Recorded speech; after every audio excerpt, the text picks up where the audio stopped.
Hello everyone. आज का जो हमारा टॉपिक होगा वो है द मेंटल। ठीक है, क्योंकि हम इंटीरियर ऑफ द अर्थ पढ़ रहे थे, उसमें हमने क्रस्ट पढ़ लिया उसके बाद, लेकिन बच के जो आपके पास वो मेंटल एंड कोर है। ओके, सबसे पहले हम देखते हैं कि मेंटल क्या चीज़ है। मेंटल क्या है? The portion of earth of the interior beyond the crust is called mental. ठीक है, क्रस्ट के नीचे वाला जो पोर्शन होगा, ये ऊपर क्रस्ट है, उसके नीचे जो पोर्शन होगा बियॉन्ड क्रस्ट, ठीक है, वो आपके पास कहलाएगा मेंटल।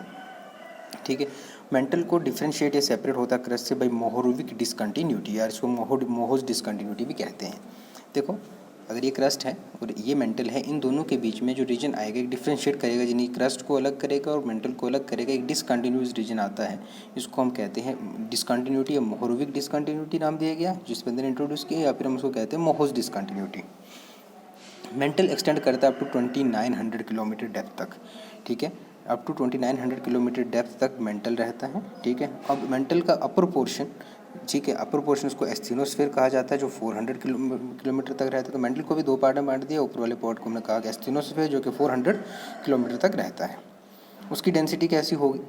इसकी डेंसिटी मेंटल की वो हायर होती है क्रस्ट से, 3.4 ग्राम पर सेंटीमीटर क्यूब जो इसकी डेंसिटी होती है, और ये सॉलिड स्टेट में होता है पूरे का पूरा मेंटल पोर्शन। ओके, तो यहाँ से फिर मैं आपको एक बार मेंटल समझाने की कोशिश करूँगा।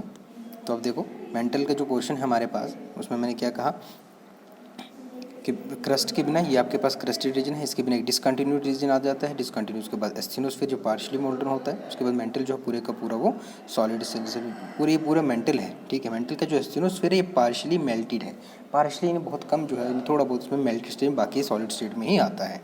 ठीक है, और ये आपके पास मोहो डिसकंटिन्यूटी होगी। अब जो डिसकंटिन्यूटी मेंटल को कोर से सेपरेट करती है, उसको हम कहते हैं ग्यूटेनबर्ग डिसकंटिन्यूटी। हम पढ़ते हैं कोर के बारे में। तो कोर क्या है? The core mantle boundary is separated by Gutenberg, मैंने बताया गुटेनबर्ग डिसकंटिन्यूटी।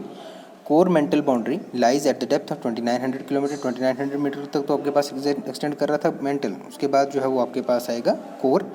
आउटर कोर 2900 से 5100 किलोमीटर तक होगा और वो लिक्विड स्टेट के अंदर होगा। ठीक है, इनर कोर 51 से 6300 किलोमीटर तक होगा, जबकि वो सॉलिड स्टेट में होगा। ठीक है, डेंसिटी इसकी 5 ग्राम पर सेंटीमीटर क्यूब होगी।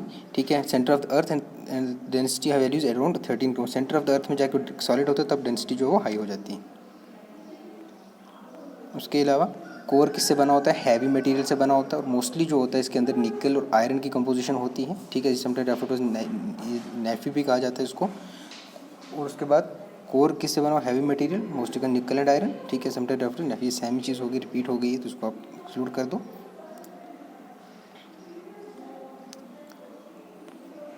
यहाँ से फिर एक बार समझ लो कि कोर है, आउटर कोर जो होगा लिक्विड होगा।